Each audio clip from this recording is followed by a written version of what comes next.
Hello everybody, my name is Miglena from Astrology Consult, and I have prepared a book review for you today. The book is called Astrology, Psychology and the Four Elements.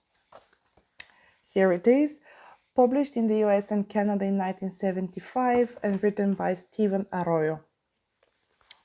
It establishes a new science, basically, of astrological psychology. The author, Stephen Arroyo, has written 8 books on all dedicated to psychological astrology and has a number of prizes. He's been well recognized by the astrological community. And finally, he has a master's degree in psychology. So the book itself has rating of 4.7 stars in Amazon out of 348 readers and 4.3 stars in Goodreads out of more than 600 ratings. The book is a philosophical, astrological, and psychological summary of some of the greatest minds and their work that have shaped topics in the previous century. Their work is undeniably the basis for modern understanding of so many sciences, psychology being the most interesting for me personally. You will find a number of citations from people like Carl Jung, Dane Rodier, Joseph Campbell, and many, many more. It has enormous influence over millions of people who today use astrology to understand themselves and others. The point being, this book is a basis for the symbiosis of psychology and astrology.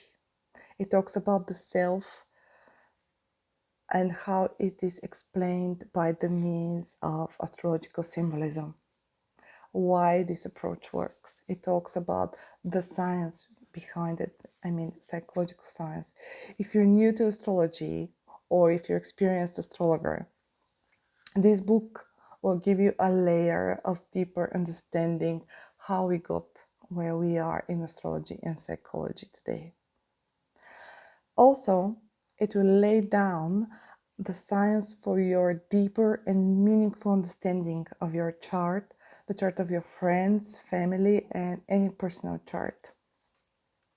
Now, the first part explains in detail the 4 approaches in astrology, among other things like modern psychology, why was the old astrology so limiting, Jung's archetypes and their application in astrology. I would like to name part 5, where are listed the astrological approaches which I find particularly interesting. So first, the casual approach. Glynn, a scientist who claims we can perceive electromagnetic waves which can explain the influence of astrology. The second, symbolic approach, where the planets and signs are considered symbols of the cosmic processes and universal principles. I'm a fan of this approach. This is the connection with the seasons and the core principle of the sign, like Aries, symbol for penetration and vegetation. The third approach is the holistic approach. We are all one and we are interconnected, dependent on each other. The universe is divided to smaller parts and they function in a precise accordance with the principle of the bigger system. In other words, the drop is the ocean itself. This is a very popular idea nowadays, and I sense there are truths within it. Now, the fourth approach, the energy approach, the one that Stephen Arroyo talks mostly about in the book. Energy models installed within the individual that action throughout the individual. These energies are represented by the planets and the signs of the horoscope. This approach focused on fundamental energies that give life to any and all of us, basically. So this is for the first part, very philosophical, very psychology orientated. The second part of the book is more astrologically orientated. It basically helps us to understand the energetic approach. And when I say energetic approach, I mean how to understand the 4 core elements of astrology: fire, earth, air, and water.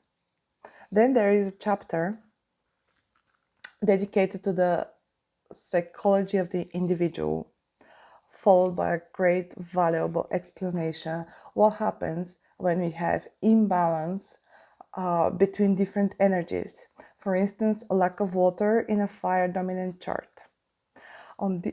Once this is all explained, this is not a cookbook, right, guys? It's a textbook, I should say this. So okay, once all of the above is explained, the other goes to explaining how the aspects would work and be affected by the imbalance of the energies. Remember, the goal of the author is to illustrate how it works, not to list all possible influences. There is a chapter dedicated to the planets and different elements. Again, not listing all possibilities, but teaching you what to consider in the context of the elements and the planetary positions. Part 15 is dedicated to synastry, and I like this part very much because it works when we interact with each other. And instead of the author telling you run, he lacks air and you're Libra, the author actually talks of how to build a relationship when we have these deficiencies and how to step forward into difficult situations. Chapter 16 is dedicated to houses. It has brief but a few with good insights portions, and the annexes to the book are also very, very intriguing. Again, this is a brief introduction into psychological astrology. You will not find any traditional meaning of the houses, rulers, positions, predictions, anything like this. This is strictly for you to understand how it works in psychological astrology and to convince you that it's actually working. So thanks very much for watching and putting up with my difficulties of speaking today. Apparently it's a day like this. Please like, share, comment, whatever you find interesting in the video. Thank you and bye.